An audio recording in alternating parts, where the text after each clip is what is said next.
This week's Bonfireside Chat Appendix is brought to you by Zane Rillefjord. Man, these names. I know, right? That is good. It's almost like I picked the most intriguing ones.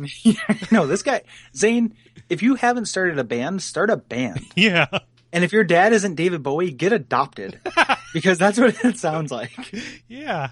So, Zane, aside from having a great name, you also backed us on Patreon. Mm-hmm. Yeah. It's patreon.com/Duckfeed.tv, where you can kick us a couple bucks a month and get cool prizes and support the shows that you, at the very least, tolerate because you're listening to this. Yeah. Support the work you tolerate. That's how the old expression goes. Yes. Yeah. Be the tolerance you want to see in the world. Actually, that's not bad. I tried to make a joke, but I said a true thing. Damn it. Yep. So you heard it here from us first. At patreon.com/DuckFeedTV. Some of our landings were desperate adventures. We are now prepared to meet the inevitable counterattacks with power and with confidence.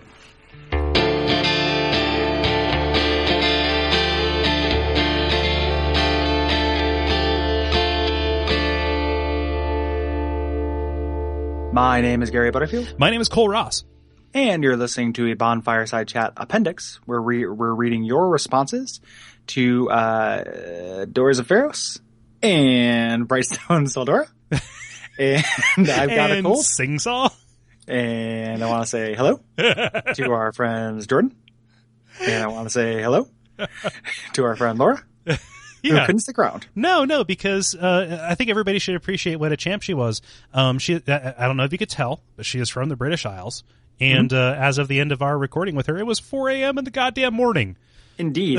on a school night. Oh, gosh, yeah, so Gary, we're contributing to delinquency. Yeah, no, we're like billiards. Yeah. In the town of River City. She's a champ, and she was super fun to have on. I was very, very happy. She was able to stay for as long as she could. Yeah. Mm-hmm. Cool. So I will start us out with some follow-up because we are wrong most times. Jordan writes in via contact saying, regarding artifacts, could the pale beast she talks about learning from be Priscilla?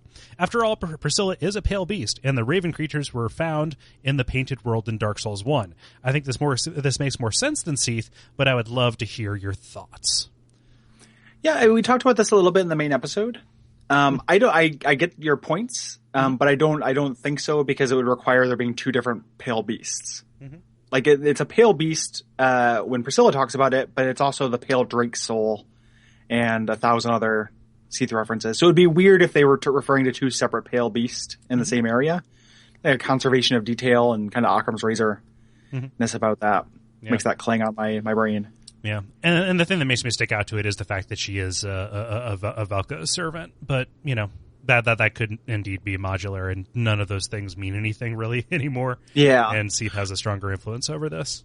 There's an interesting lore video on this area, and I'll put in the show notes. I can't remember the person who, Paradigm Shift, did it. And he brings up this idea, and he says that the Raven people or the Crow people were sent to the Painted World in order to kill Priscilla. To flush her out. Yeah, since she is an abomination and because she has the life hunt and all that jazz. So they're not servants of her otherwise affiliated with her. Yeah. Which would, make sense for them not being, her master or subservient to her. Mm-hmm. Anyway, but it's an interesting idea. Someday, because it is several pages long, our friend Vivian, who's been on the show, has a really great theory that incorporates this that I'm kind of in love with, even though I don't necessarily buy it. And we'll bring that up at some point. Yeah. And I think everyone will be interested to hear it. Mm-hmm. And you can find it on our Facebook page if you'd like. Yeah. Mm-hmm. That might be a good thing to do. Like if we really need to Kindle, just get her on here and break it apart like that.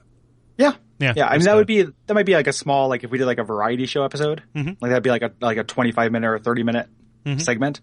I'm hoping that we won't actually have to Kindle too much, given that each DLC will easily contain an episode. Mm-hmm. And even if a full to burst an episode. Yeah, totally. At least if anything, if the Crown of the Sunken King is anything to judge it by. Mm-hmm. And we already have some Kindling episodes planned. And again, worst case scenario, we still have 3D Game.Heroes one off, which I would love to do just for shits and giggles. Yeah. And if it's a game in the fall, we also have Shadow Tower. Yeah. Yeah. Which again, I would love to love to do that. So we have plenty of kindling. But just the long story short, Vivian has a very cool theory that incorporates this. Yeah. Definitely. So the Funkmaster General, thank you for your service from the Something Awful forums. Yeah. So honored. Writes in to say, on the latest episode of Bonfire Side, you said Man Scorpion Tark was the first non-human NPC you could summon in the Souls series. I'm honestly surprised nobody remembered summoning Sif for the Manus fight, even given that you had mentioned her earlier in the episode when comparing Dark Souls 2 bosses to Dark Souls 1 bosses. Yeah, that was me. We were caught with our pants down. Yeah, that was definitely, I definitely said that and it was dumb. Even if it was your mistake, I didn't catch it. Nobody caught it, to be fair. But yeah, that was just me being forgetful. So, whoopsie doodle. So, sorry, sir. Sorry, General. Jay says via contact. You guys continuously discuss the spatial distortion present in the world design. The general consensus seems to be that's intentional, but I'm not too sure about that. YouTube user Hellkite Drake released a video which showcases an area absent from the final game, which seems to be a main hub containing several archstones, very similar to Demon Souls. This gives us a good reason why Majula seems so weak and poorly considered, as well as why there's such a spatial gap between each connected area. This probably would have been connected to things betwixt, instead of that little tree tunnel that doesn't quite make sense. Perhaps in a last-minute decision due to expectations coming in from the wonderfully constructed world of the first game from scrapped one hub for another. Regardless of the truth, I can't help but wish more care was put into the world. The levels themselves are fine, but they don't puzzle together. Sad emoticon. Frowny face emoticon. Yeah. I haven't seen that video, even though I keep up with Hellkite Drake. Yeah. It's interesting. So I'll have to search that out. It would explain why the Emerald Herald is functionally equivalent to the Maiden in Black. Yeah. A little bit. If it was indeed. It would also explain the warpiness to a certain extent. Yeah. Yeah. Yeah. It still doesn't, I still can't find myself to be bothered. Yeah. By it quite as much as people are. Like, it's not my favorite thing, but it's not a killer for me. I gotta say, playing Crown of the Sunken King, though, kind of made me homesick a little bit. Yeah. Yeah. It's gonna be, I mean, at some point, like, in me is an essay about, like, DLC as, apology. Or as like rectification, because it's such an interesting way to address those things. Yeah. And it's been done really well in some cases and really poorly in some other cases. And more than Artorias of the Abyss, which didn't feel like it was addressing any shortcomings from the main game. It just felt like really high quality content from the main game. Yeah. Crown of the Sunken King does feel like it addresses more or less like, the shortcomings, the problems people have with Dark Souls 2. Yeah. And everybody just ought to be prepared over the coming months. We're going to be making oblique references to these areas. It was raised on the Something Awful forums briefly here, asking about how we're going to treat these. The official line is we're going to find a place to put them after Drangleic, after Drangleic Castle specifically, because really, based on my experience with Sunken King so far, you really ought to wait to go there. Yeah, it's hard, and I assume that the upcoming DLCs will be harder. Yeah. Like they're being made as kind of end game content for people who have mastered the game. Cause it is super tricky. Yeah. So yeah, it'll be stuff that we sprinkle in after Drangleic. We also don't want to really start covering them until all of them will come out. Yeah. In case they reflect on one another. Yeah. Or in case they have something broader to say. So it'd be great to do after all of them come out, but before we do like our grand lore wrap up. Mm-hmm. Yeah. Yeah. So that's where those will be. And, each one will be a burst-in episode. Mm-hmm. I've been so happy with the amount of content. Like, going through we're not going to talk too much about Crown of the Sunken King, but give us a break. It just came out this week. Yeah. So many soapstone messages that were like, nice job, Moneybags, and like, beware of Moneybags. Yeah, like, this is so much content. Like, if it's 3 areas this big for $25, that is not bad. Mm-hmm. Like, this is a huge amount of space. God. Like, it's so big. It took me so long to finish. Mm-hmm. Like, all in all, with all of the DLCs, even not counting replays, it's going to be like 25 hours. Yeah. Or something like that for me going through all of them, like 24 hours. It just took me a really long time to get through everything, and I still haven't gotten everything in the areas. Exactly. I mean, I would say it's comparable to An Artorias of the Abyss. Totally. Yeah. And it was originally said that all 3 would be about 1.5 Artorias of the Abyss. Yeah. But that is not the case. This area is huge. Mm-hmm. And some of that's like illusion of space, like doubling back on itself and just how hard it is and everything, but that's all part of the experience too. That's crafted and designed. I think that first go through is like what you need to measure the size of the content against. Totally. Like, and similar to Artorias, like 3 boss, I mean, Artorias had 4 boss fights. This has 3. Mm-hmm. It is a meaty chunk. Yeah. So when you mentioned the Moneybags thing here, I'd read you make that comment in our Facebook thread, but when you said Moneybags, good job or whatever, I actually flipped off my monitor. I was so angry. It's all I saw there, and people were doing it near the end too, which was just crazy to me as well. Like if you were just if you thought initially okay, this is kind of a cash grab, whatever, but once you got through it, I'm just really surprised someone having the same take on it. Even though I will admit that in the Dark Souls 2 community, I have a much more charitable opinion of the game than some people do. I really love Dark Souls 2, but the just the idea that you can go through that experience and be oh, what a shameless cash grab. It just feels really, really meticulously crafted, well designed to me. Yeah. Maybe I've got some kind of, brain disorder. Well, somebody on the SA forum said something. I'm going to relay it with a certain amount of sensitivity. But they said, I appreciate your show. Speaking about our show, the one we're doing right now, because it lets me hear about Dark Souls without having to be exposed to the community. The points of the Dark Souls community that I opt to expose myself to have been nothing but pleasant, because most of it is through this. Right. However, I understand that there is that element out there. And just a general point of appreciation for podcasts is it actually does give you the chance to hear about these things without exposing yourself to the worst elements of video game fans, which are the worst by and large. Yeah. So. Yeah. And think about in terms of in video game communities, Dark Souls has a pretty good one. Yeah. Even we're grading on a curve. The worst of the Dark Souls community is pretty shitty. Yeah. But it's nowhere near as shitty as say the worst of the Dota community or a LoL community, that's rough. Yeah. Yeah. So anywho, buy Crown of the Sunken King. Yeah.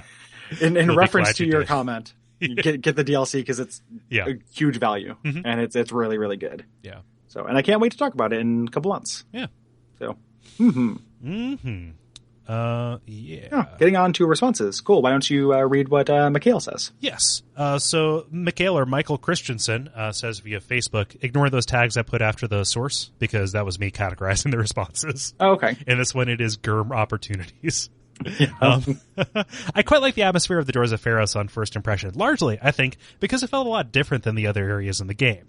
A bit colder and echoey. Not as much built as hewn by a combination of intentional design and natural forces into the midst of a mountain. Unfortunately, even with the digression of the fighting Rat Dog, the Royal Authority, it felt way too short and linear. Having played a little bit of the DLC to this point, the Doors feels like a missed opportunity to have a bit more open-level design. Moreover, although it felt like a place where beardy dwarf folk would live, it could have used the GERM a bit more. A good example of this is the little fellows with the cute helmets that seem to be minding their own business. They're super ripe for backstabs, so it's completely easy to miss how they'll come after you, swinging adorable little anvils on chains. just a little guy. Should you manage to aggro them without killing them too quickly. Well, yeah, it's worth noting that, even though they, by all accounts, live here, this is one of the areas that feels least like a lived-in place. Yeah. There are no beds. There are no chairs. There are no tables. The GERM just stand. Yeah. That's it. They're a stoic folk. Yeah, they require stoic chairs. They love ale, but they hate elves. That's the GERM for you. No real arguments there. Yeah. Ben says by contact. The beginning of the Doors of Pharros gave me one of the most perfect, and I believe unintended, moments for my first Dark Souls 2 playthrough. I was breezing through with a poison rapier, congratulating myself for my choice of weapon as I polished off a mammoth with ease. Q opening a chest absent-mindedly and being devoured to a sliver of health by a mimic. The strange part occurred when I brandished my poison weapon at him, quickly inflicting the status with a few thrusts.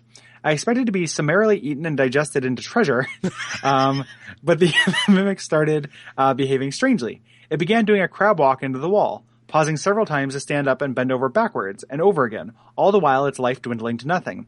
Then it hit me. This mimic was tripping balls off rapier poison. Clearly the poison had gone to this mimic's head, i.e. its entire body, and caused vivid hallucinations.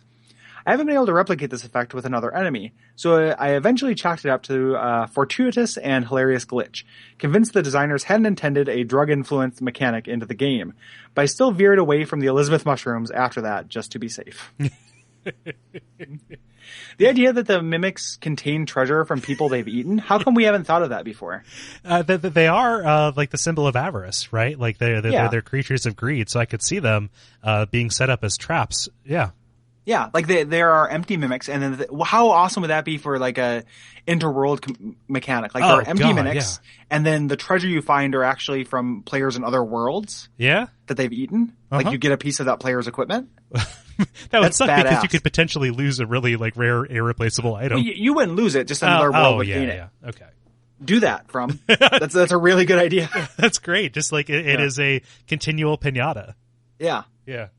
Yeah, Jesus Christ. But people who like overvalue balance would just have just a shit fit about that probably. Well, I mean, you could also like someone could invade your world and drop stuff for you. Now, there's nothing you can really do about that if invasions happened. But yeah. So rest in peace, invasions. Yeah, rest in peace, non-intentional invasions. Yeah, but yeah. So Vivian writes in via Facebook. Pate and Creighton are awesome. Every time I see people debating which of them is right or good or telling the truth, it makes me laugh because it seems really obvious to me that Pate is an impish, two-faced jerk who merrily traps people, presumably to loot them later, like Patches. And Creighton is a deranged hard-ass who's been wronged by him and is on a mission to separate his head from his body. Who's the good guy? Well, neither of them, which is what makes them so great. Deep character flaws and being morally compromised are the two things that make a great Souls character, who isn't Solaire, memorable. Whether it's Yurt, who teaches us that not all prisoners should be released, or Sigmire, the jovial knight who turns out to be a bumbling adventurer and considerably worse dad. Tseldora is a rich, well-designed zone, and the Doors of Pharros are the only fun place to rap bro, and include the goofy Souls implementation of dwarves, things which make both areas good in my book. They're an excellent payoff after the annoyance of the Shaded Woods. Yeah. I don't know. Like, Pete does not seem like a shithead to me. Yeah. In this, like, he gives you the soapstone. When you run into him in Earthen Peak, he just says, "Hey, there's treasure there, but I'm too cowardly to get it." Mm-hmm. And then when you get it, he says, "Oh, good for you. Keep it." Like, you were strong. Like, he's not very active. Mm-hmm. That door that falls behind you, in the area where he's at, will fall down even if you kill him first. Yeah. Like, he is not dropping that gate on you in the Forest of Fallen Giants. Yeah. Really all that you have to go on is that Creighton, Creighton's word against it. Right? Yeah. Yeah. And who's going to trust Creighton? Yeah. I mean, his name is even Creighton. Like, that's one step away from Creighton. Yeah. But I mean, it's a fair interpretation. I think that's, fairly close. Like, I mean, they definitely were trying to play up your hatred of Patches into something in this game, which is very funny. Yeah.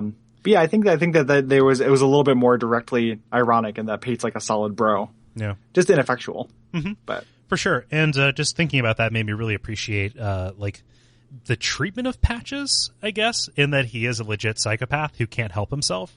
He he does compulsively. Yeah. Yeah.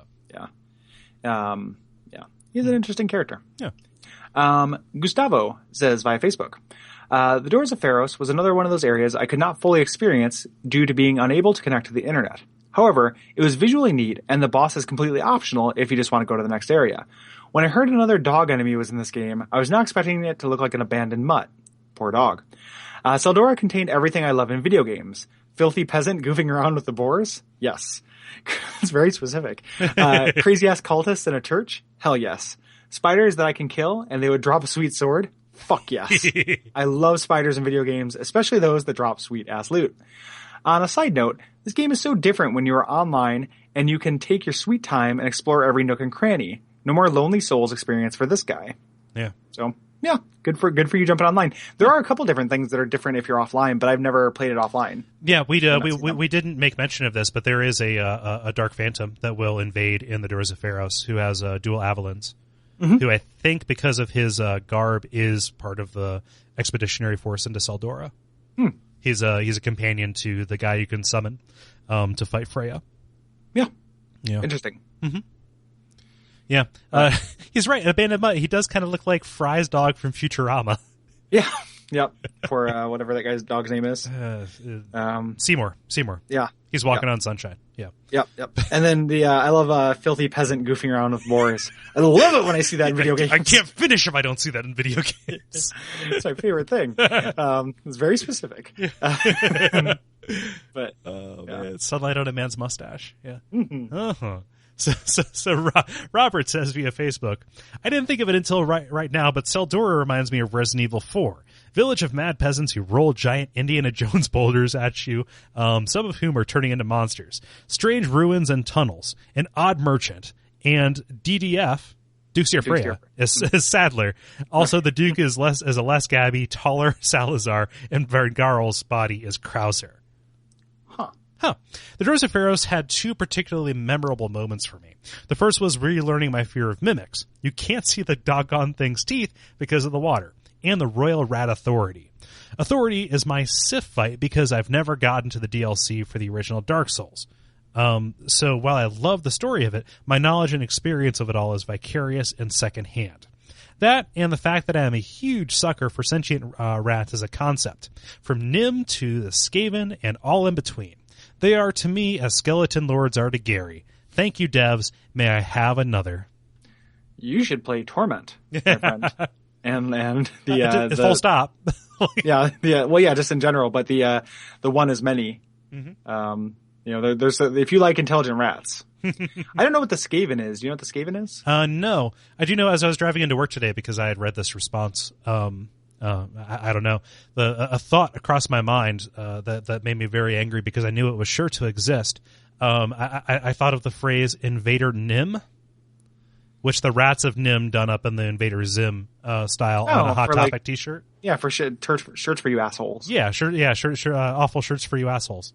Yeah, terrible shirts for you assholes, rather. Yeah. That would work. Yeah. I love the Rats of Nim. That was one of my favorite movies as a kid. Yeah. The interesting thing about the Mimic here is, and the clever thing they did was, I wasn't expecting a Mimic, and partly because I thought they replaced them with traps. Yeah. Like introducing the traps so early, I was like, okay, there are no Mimics, they're just trap chest. Mm-hmm. And then nope, there are both. Yeah. That's the trick they played. How much of a fuck you is it that the first Mimic that you find in the game, or that you're likely to find in the game, given that Iron Keep is so hard, is in this water where it's so hard to get away from it? Where even if you do manage to survive with a sliver of health, it is fast enough to just close the gap between you. Yeah, and it's right next to a bonfire, but you had to have gone to that bonfire first. Yeah. Yeah, it is a real fuck you. And another Mimic you find in Aldea's Keep is in tall grass, so you can't really see its teeth either. So, yeah. Josh says via contact, absolutely love Tseldora. In fact, I love this whole spoke of the map. I love how things just get more and more corrupted as you head towards the primal bonfire. Starting with the petrified Rosabeth, then the giant basilisk and the scorpion twins, culminating with the city of spiders and the Arachno Hollows. The Tseldora spoke exemplifies one of my favorite aesthetic themes of Dark Souls, creeping evil. Like Elysial, the Duke's Archives, and even the Sunken King DLC, I feel like Dark Souls is at its thematic best when the subject is decay. No arguments. Yeah. Yep. Yeah, full stop. John says via contact, when I discovered the Cove, I felt wonder, as it seemed like I had found another settlement similar to Majula. Was this a second hub area? As I ventured forward, I came to a startling surprise. I soon realized that this was a camp full of deranged hollows who were picking off travelers as they stumbled, weary, from the doors of Pharros. I slew them all, and then looted the souls from the corpses strewn about, and I wondered if I was any better than they were. Cut to New Game Plus. We can talk about this. We alluded to it in the a little bit. Yeah, in the episode. Yeah. This time, a seasoned caster. I was ready for the same fight I had in the last game, or the last time I had been through here. I rounded a corner, took a look at one of the giant boars, thinking I could take it down with a lightning bolt or two. I let one fly. My heart sank as my character did an about-face in the hopes of outrunning the naked but very magic-resistant cousin of the iron boars. Mm-hmm. Yeah. Yeah, this is one of the most, we're doing our episode on New Game Plus, but this is one of my favorite areas for New Game Plus. Yeah, definitely changed it up a lot. Yep. Mm-hmm. Yeah, agreed. No arguments there either. I love how we read these responses looking to poke holes in them.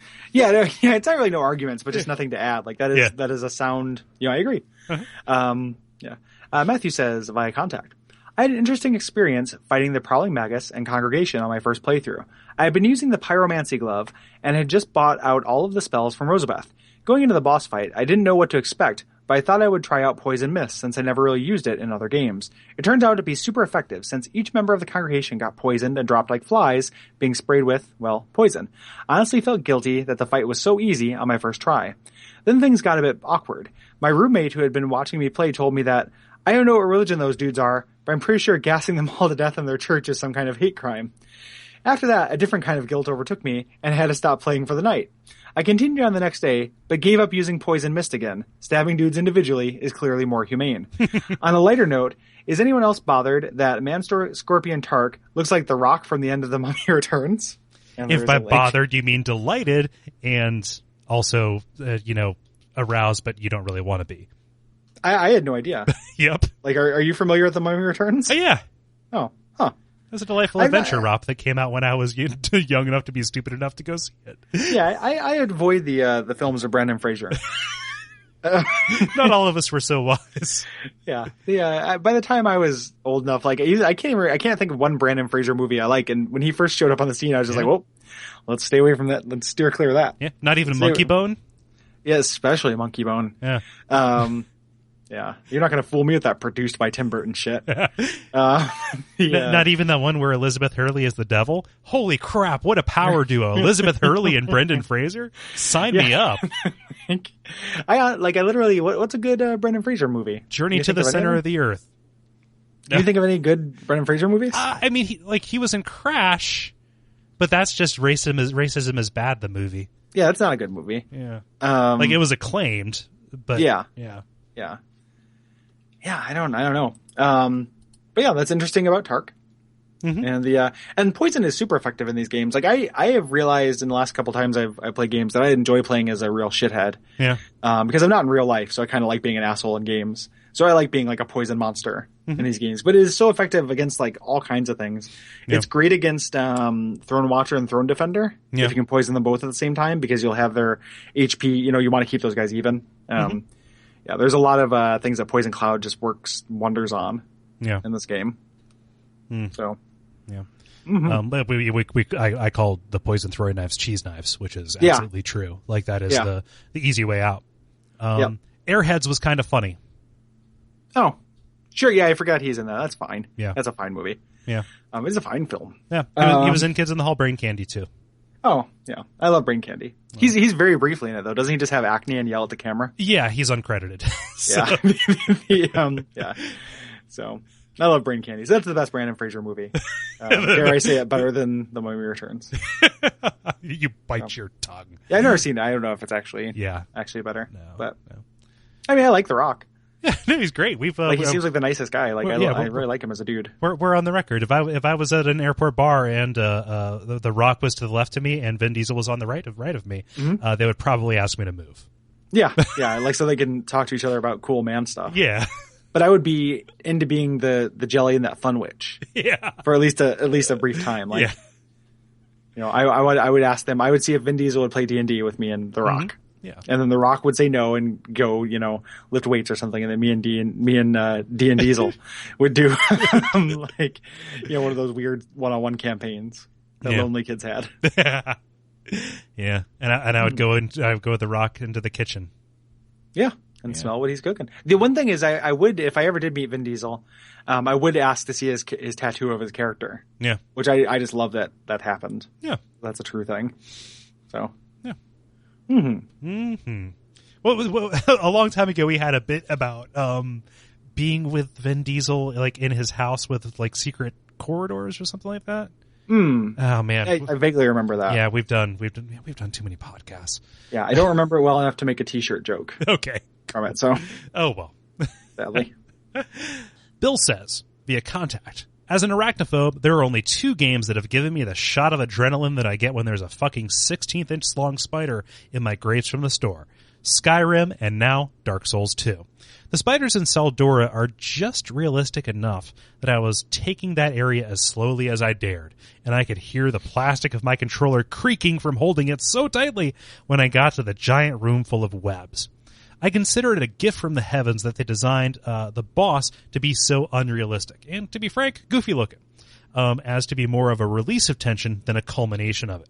The scariest thing about the scariest thing about spiders is what's natural. And I can't say I'm kept awake at night worrying that one's going to sneak into my room and blast me with a laser beam from its ass face. Yeah. Duxia Freya is kind of a cat dog situation. Yeah. We didn't really talk about how Duxia Freya eliminates waste. Spider. Yeah. Spider-Man, Spider-Man, Spider-Man, Spider. Yes, Spider-Man, Spider. I don't know exactly how that works, but yeah. It's interesting that that Laura brought that up on the show too, because that is a real thing. Like spiders are creepy, and like in real life, I don't like any bugs. But like ants spook me out maybe a little bit more. Yeah, because of their society. Because their society, and because it's like, oh, I left a soda can out at night on accident. Like, oh, my house is a living horror nightmare now. Yeah. There's this undulating carpet. Like, I have a very distinct memory of leaving a soda can out and then seeing, not having my glasses on and going to pick up a soda can, but noticing just barely it kind of like wavering, like in heat. And then like, what is that? And putting on my glasses and just seeing it just covered with like moving ants. Yeah. And just being like super spooked. Yeah. One of my childhood houses, we had a cellar. You had to lift the door up and go like a real old time cellar. And going down there one time, seeing a wall of daddy long legs that were clustering together for heat, right? Because it was like early in the morning at the time, and it looked like they were breathing in unison, like it was like the wall was respirating and being very traumatized by that. That's horrible. Yeah. Pretty upsetting. Sorry, trigger warning. Yeah, trigger warning spiders. Yeah, and it's one of those things. Like I'm a little bit. I recognize it is a legitimate fear. I am hardened by just the number of people who are like, oh boy, I had planned on sleeping tonight, but I guess not because spiders. So it is one of those. I'm inured to just because of how common it seems to me to overreact to it. However, if you are an arachnophobe, I respect your fear of a thing that really you ought to be afraid of. Like it's like bees, it's a rational fear. Yeah. I think so. Yeah, not in a video game though. That's goofy. Well, I mean, you'd be afraid of whatever you like in video games. Like for the longest time, I was scared of being underwater in games. Yeah. Which there's literally just because you can't see from all angles and stuff. I was being flip with that, but not in video games because I understand that. I was scared of being underwater in games because of the Sonic. And also because I had a habit of holding my breath when I was underwater. Oh, that'll do you. Yeah, that'll do you good.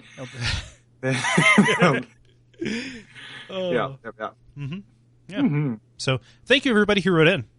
Yeah, we really appreciate it. Banner response. If you have things to say about Earthen Peak and Harvest Valley, which I know you do, because who found that windmill without help? No one. There's still plenty of time if you go to Duckfeed.tv/contact. You can share those thoughts and get them read aloud on the show. We'd love to hear from you. Also, while you're at Duckfeed.tv, you can check out other shows and blogs that we have on the network. Specifically on the blog tip, there is Infinity Engineers. That is Gary's blog about computer role-playing games of a certain stripe. Yeah, mostly Infinity Engine games, but some other ones as well. And I recently guested on an episode of Retronauts about Torment because of that. So that should be coming out probably around the same time this episode does, maybe a little bit later. But you can hear me talk to those Retronauts guys and shore up some CRPG knowledge from those console friends. Yeah. But yeah. And you can also check out Hexcrank. Speaking of spiders, of Spider Cider, in case you were wondering where Spider Cider came from, it came from Uninvited, which is a game that Cole has covered on Hexcrank. Yeah. And you can read about it there. You should definitely play it, but also then read Cole's thoughts about it. What's next on the blog? Is it Alone in the Dark? Yeah, that's Alone in the Dark, and I am piggybacking that onto me also playing Suikoden 2 for Watch Out for Fireballs. So I feel guilty playing one because I'm not playing the other. We're ahead. Yeah. On WAF stuff. Yep. So, you're like 2 games ahead on WAF, and we were already a week ahead from Game Story. So yeah, you're doing fine. You're doing fine, pup. But yeah, you should definitely check out that reading. There's the Dadning, which is Dennis's blog. Yeah. Backlog Killer, which is our second newest edition. Will's gaming blog. So there's a lot of stuff to read as well. We're turning into an omni source for entertainment. Yeah. For sure. And, we mentioned in the main episode, we've got the Amazon link, and also, as always, the Patreon thing is a huge help. Duckfeed.tv/Patreon. And, the usual that you always hear at the end of every podcast: iTunes ratings and reviews, and telling a friend. Yep, those things apply to us as well. Yes. And make way for some brief deleted scenes.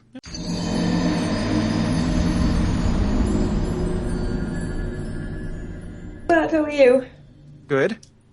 Yeah, you've got Cole here as well. Hi. Hello. Yeah. How are ya? It's really, really warm here. So if I go quiet for a little while, it's because I fainted. Oh. We're not prepared for any kind of extreme weather here. So if it's hot, it's like, oh no, it's so hot, and then it's cold. Oh no, it's so cold. We don't shut up about it. So yeah. You can treat if you've got like some third base coaches, little league coaches there. You can treat that with a water bottle. I've got water right here. Oh, excellent. A water bottle and salt tablets. Yeah. Right. No, I've never heard of those. Are they made of salt? I think they actually might be amphetamines. That might be some kind of code word in baseball. Yes. Because then you wouldn't even mind being hot, because you'd just be like, I'm really hot, but I'm in a really good mood. Let's run around. Exactly. Are you reorganizing a file cabinet? I'm sitting down. I'm sitting still now. There. Oh, it's okay. No, it's just no big deal. I'm just giving you a hard time. I was making sure the doors and windows are shut and things for quietness. Good plan. Thank you.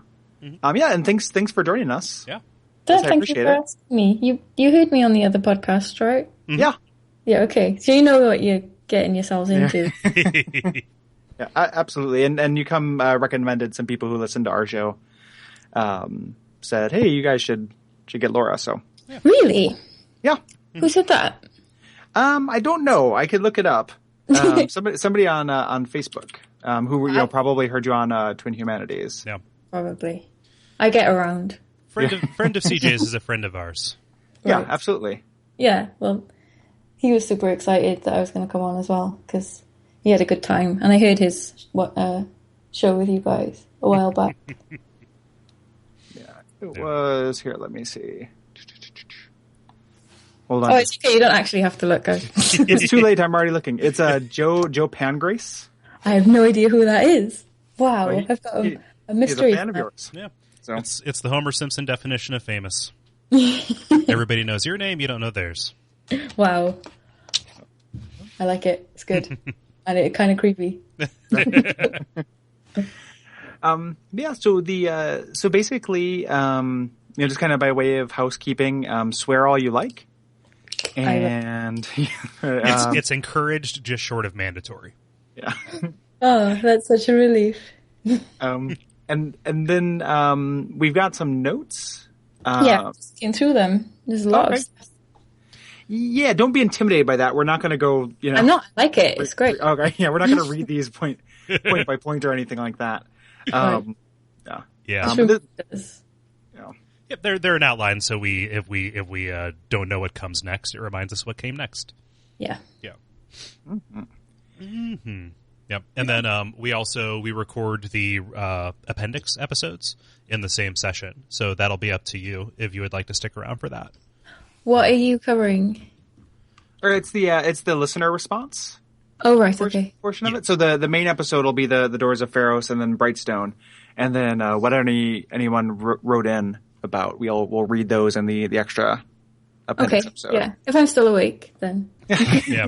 This is what, like 2 a.m. your time? It is. Oh wow! Thank you so really much. Appreciate that. It's Yeah. fun. It's fun. It's exciting. It's like I don't know. It's different. really appreciate that. Yeah. It's fine. I'm fine. I'm fine. So yeah, if you suddenly pass out, we'll assume it's the heat or exhaustion. Yeah. And then if the police come knocking on our door for like pod killing you on accident. Okay. If Interpod comes after us. Yeah. Health and safety regulations. Yeah. But I've got to keep my window shut because I live on quite a busy road, and even though it's the middle of the night, there's still traffic going past. Yeah. I'm suffering in fanless, window closed as well. Good. I'm glad that we can share this. Not all. I'm sitting here quite comfortable, but I'm not commenting on it. Yeah, fuck you. Yeah, because it's fuck I recognize my privilege. I've got a fan pointed at me. I've got a nice cool beer. I'm good.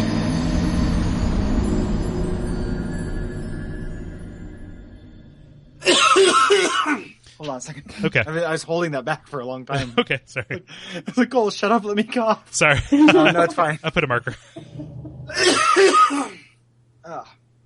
Sorry. Okay.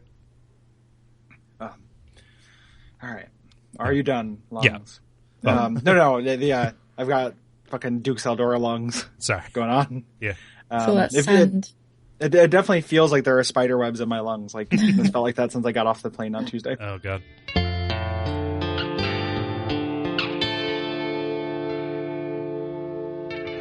And we all pray that we will have far more soon